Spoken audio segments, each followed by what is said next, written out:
Hello mga Kaspart, kamusta kayo? At mga Kaspart, sabag po natin ngayon ay pag-usapan po natin ng ang mga senyales na iniisip ka palagi ng isang lalaki.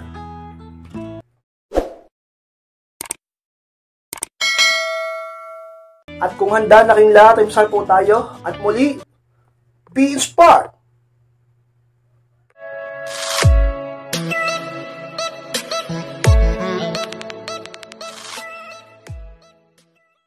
At ang unang senyales na iniisip ka palagi ng isang lalaki is bigla siyang maraming tanong sa'yo. O pumakso dyan, ang unang senyales dyan kapag ang isang lalaki ay iniisip ka palagi o madalas. Bakit naman ka inspired? Bakit naman isa yun sa mga signs? Dahil habang wala ka at habang di pa kayo nagkikita ulit o nagkakausap ulit, maraming lumilikot sa isipan niyan, maraming katanungan na bubuo sa utak niya. Iniisip niya mga bagay-bagay tungkol sa iyo, tulad ng anong ginagawa mo, kamusta ka, sinong kasama mo, nasaan ka, okay ka lang ba, at kung ano-ano pa. Diba? Nag-aalala sa iyo, iniisip ka kasi mahal ka, kasi partner ka niya, mataas ang interest sa iyo, na-attract sa iyo, at iba pa. Diba? Kaya magtaka ka pag yung lalaki wala man lang tinatanong sa iyo. Matagal kayong hindi nagkausap, o sabihin natin ngayon lang ulit kayo nagkausap, nagkasama, nagkita, hindi ka man lang tinatanong, ikaw pa yung tanong ng tanong sa kanya. Magtaka pag ganun, baka hindi ka iniisip-isip nun, at walang pakialam sa iyo yun, sapagkat ka-inspired. Ang isang lalaking tunay na umiibig at nagmamahal ay palaging merong pakialam, at dahil meron siyang palaging pakialam, malamang sa malamang ay palagi kanyang naaalala at naiisip. At dahil doon, maraming katanungan pumapasok sa utak niya. At dahil doon, kapag nagkausap o nagkasama na kayong muli, itatanong niya lahat yon sa iyo. Pagkakataon niya yon para malaman ang sagot tungkol sa iyo. Isa yun sa mga signs ka inspired na ang isang lalaki ay palagi kang iniisip. At ang pangalawang senyales ka inspired na iniisip ka palagi ng isang lalaki is tinetext or tinechat ka niya palagi o madalas. Yun ang pangalawa ka inspired. Kapag ang isang lalaki palagi kang iniisip, ano yan, palagi nagpaparamdam sa'yo. Palaging nangangamusta, palaging nag-update. Sinachat ka palagi, tinetext ka palagi, o minsan nagme-miss call pa. Diba? Nagpapapansin sa'yo. Diba? Nagpaparamdam sa'yo. Siyempre naman, magkakonekta yan eh. Kaya nga siya nagpaparamdam sa'yo, nagsisend ng message, mga ganyan, kasi naiisip ka niya. Magtaka ka, mag-isip ka, mangamba ka pag yung lalaki hindi nagpaparamdam sa iyo. Hindi minsan lang mag-message, minsan lang mag-chat. Diba? Hindi ka kinakamusta, hindi ka ina-update. Tingin mo ba, siguro naiisip ka niya, siguro naalala ka niya, pero hindi palagi. Hindi ka niya naiisip madalas. Kasi magkakonekta talaga yan. Pag ang lalaki lagi nagpaparamdam sa'yo, pag ang lalaki lagi nagchat-chat, nagsisend ng message, nagte-text, or nagko-call, nagmi-miss call, naiisip ka niyan talaga palagi kay inspire. Totoo yan.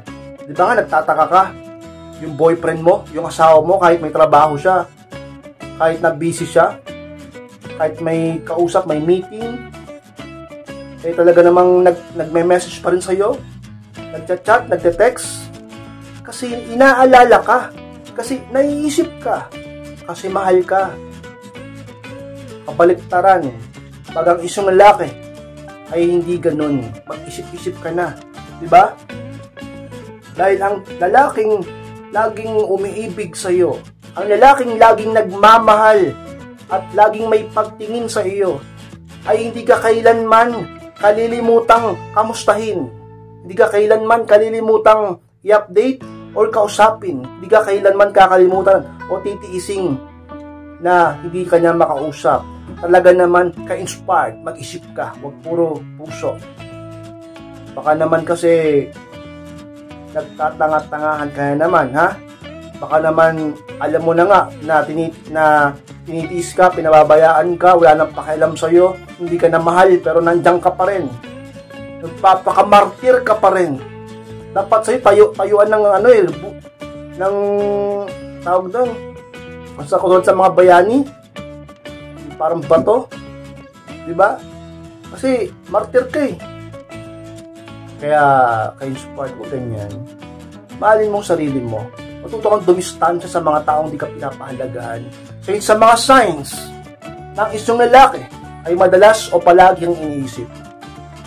At patlong senyales na iniisip ka palagi ng isang lalaki is updated siya sa mga pinopost mo. Yung pangatlo ka-inspire. Ano yung ka-inspire? Updated siya sa mga pinopost mo sa social media?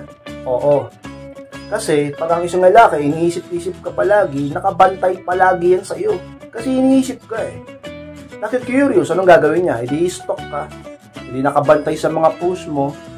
Tingin ng tingin sa cellphone niya. Tingin ng tingin sa SOCMED niya. Tingin ng tingin sa FB mo. Kaya malamang updated dyan sa'yo. Ganun yan. Tulad ng ng lalaking ginamitan mo ng no contact rule, di ba? Yung lalaki, kung sino mang ginamitan mo na dati ng no contact rule, yung iba sa inyo. Ini-stalk ka, di ba? Kasi nakikurious, kasi iniisip ka.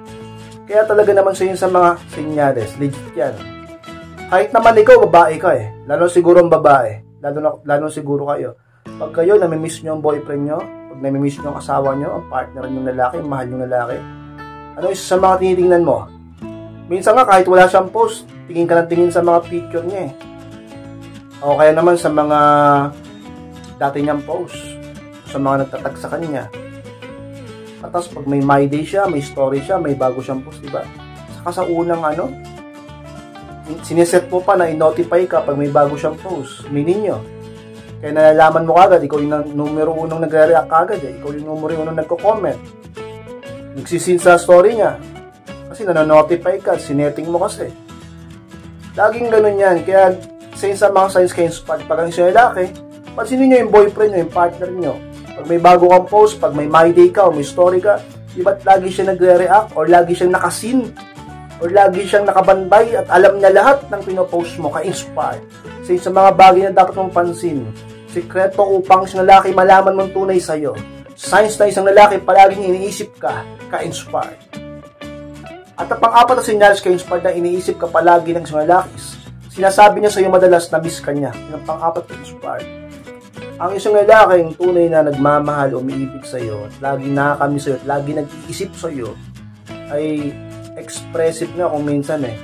Talagang in-open niya sa'yo, sinasabi niya sa'yo, real talk, pinapranga ka niya na may miss kita. I miss you. Diba? Alam mo, madalas kitang namimiss. Alam mo, namiss kita kanina. Diba? Yung ibang lalaki, mahiyain. Yung iba naman, hindi. Yung iba nga, kahit mahiyain, dahil sa sobrang pagkami sa'yo, nagpapabebe, nagtatampo-tampuan, sasabihin niya, namimiss kita, patatagal mo, nag-reply, patatagal mo magparamdam. Diba? Kasi mahal ka. Diba? Sa mga dapat mong mapansin. Kasi talagang masasabi niya yan. Kahit ikaw naman, di ba? Ganyan ka sa boyfriend mo, ganyan ka sa mister mo, namimiss kita, I miss you. Kaya na kapag LDR kayo, nagkalayo kayo, tagal kayo hindi magkikita, tagal na kayo hindi nagkikita, di ba? So isa mga signs kayo inspired ng isang lalaki, una sa lahat ay mahal ka. Pangalawa, mahalaga ka.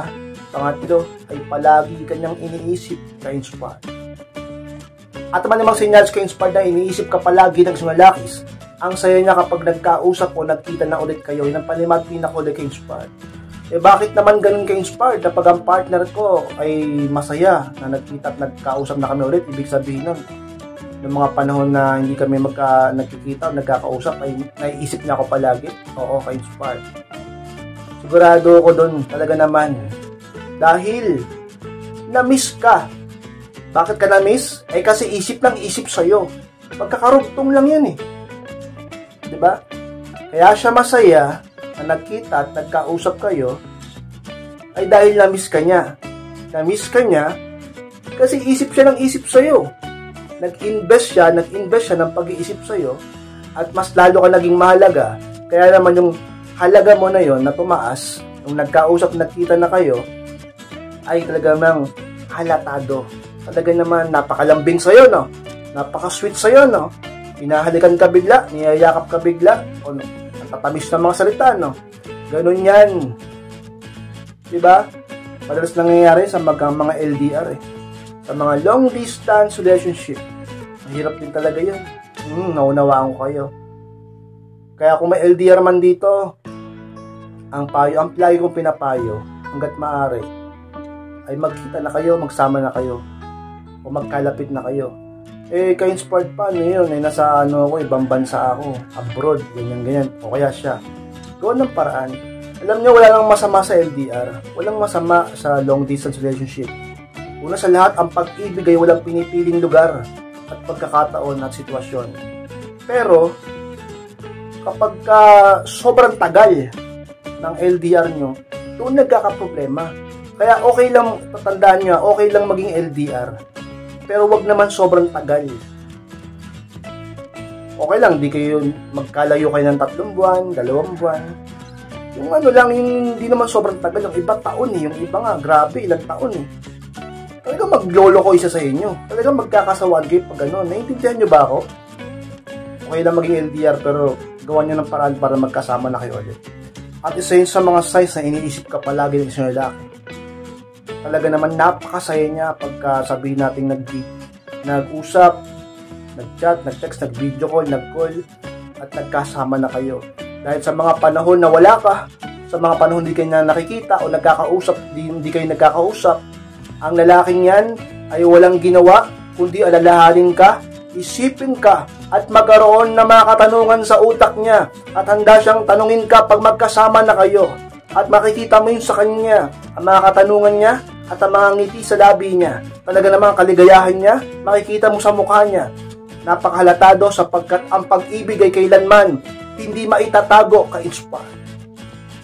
So, Maxpert lang po, maraming salamat po Maxpert sa pagtapos po ng vlog na ito. Huwag pong kalimutan na mag-like, comment, share na rin po upang makatulong din tayo sa iba. At sa mga hindi pa po subscribe ay pasubscribe na po Maxpert at click na rin po notification bell upang maging updated kayo pag may bago akong upload. So gusto magpa-coaching or magpa-advise, pakimayos lang po ako sa aking Facebook, ayun po yung profile picture ko.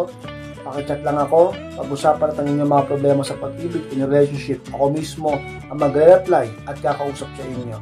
Maraming salamat Maxpert, mag-ingat kayong lahat, mahal ko po kayo, at muli, be inspired!